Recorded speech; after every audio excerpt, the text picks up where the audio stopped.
నా పేరు పృథ్వీ, పీడిఎస్యు భద్రాద్రి కొత్తగూడెం జిల్లా కార్యదర్శి. కొత్తగూడెం పట్టణంలో ఉన్నటువంటి కృష్ణవేణి విద్యా సంస్థ ఫీజుల దోపిడీకి పాల్పడుతూ ఉన్నది. ఈ ఏజెన్సీలో ఎటువంటి అనుమతులు లేకోకుండా వసతి గృహాలు నిర్వహించడము, హాస్టల్లో అడ్మిషన్ అయిన తర్వాత హాస్టల్లో ఉండలేనటువంటి వాళ్ళని, కాలేజీలో ఉండలేనటువంటి వాళ్ళ దగ్గర విపరీతమైనటువంటి ఫీజులు దండుకోవడం, వాళ్ళ దగ్గర లక్షల్లో ఫీజులు తీసుకోవడం, డిమాండ్ చేయడం, 2 రోజులకి 3 రోజులకే వాళ్ళ దగ్గర 30 నుండి 40 వేల రూపాయలు తీసుకునే విధంగా విద్యార్థులను వేధించేటటువంటి పరిస్థితి కనబడతా ఉన్నది.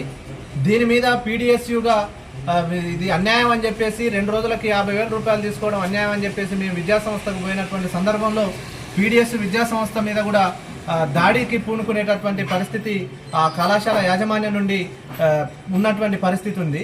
కాబట్టి మేము ఒకటే డిమాండ్ చేస్తూ ఉన్నాం, ఏజెన్సీలో ఉన్నటువంటి విద్యార్థుల దగ్గర ముక్కు పిండి ఏజెన్సీ అనుమతులు లేకోకుండా చట్టవిరుద్ధంగా ఇక్కడ క్యాంపస్లు ఇరుకుగా ఏర్పాటు చేసుకోవడం, వసతి గృహాలు ఏర్పాటు చేసుకోవడం, రకరకాల వేధింపులకు గురి చేసి ఎటువంటి అనుమతులు లేకోకుండా విద్యార్థులని పీల్చి పిప్పు చేస్తున్నటువంటి పరిస్థితి వాళ్ళ కృష్ణవేణి విద్యా సంస్థలలో ఉన్నటువంటి పరిస్థితి ఉంది.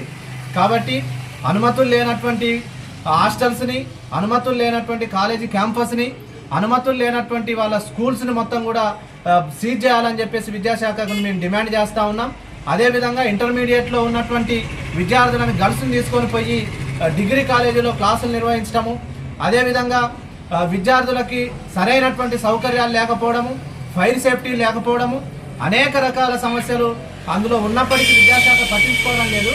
తక్షణమే విద్యాశాఖ స్పందించి అనుమతులు లేనటువంటి హాస్టల్స్ని, అనుమతులు లేనటువంటి కాలేజీ క్యాంపస్లని, అదేవిధంగా ఎటువంటి గవర్నమెంట్ నామ్స్ ప్రకారం లేనటువంటి సౌకర్యాలు లేనటువంటి ఆ కాలేజీని తక్షణమే సీజ్ చేయాలని చెప్పేసి మేము పీడిఎస్యుగా డిమాండ్ చేస్తూ ఉన్నాం. For watching. For more updates subscribe to my channel. చూస్తూనే ఉండండి మరెన్నో అప్డేట్ కోసం ASN 24 టీవీ న్యూస్ చేయండి, కామెంట్ చేయండి, సబ్స్క్రైబ్ చేయండి. Thank you.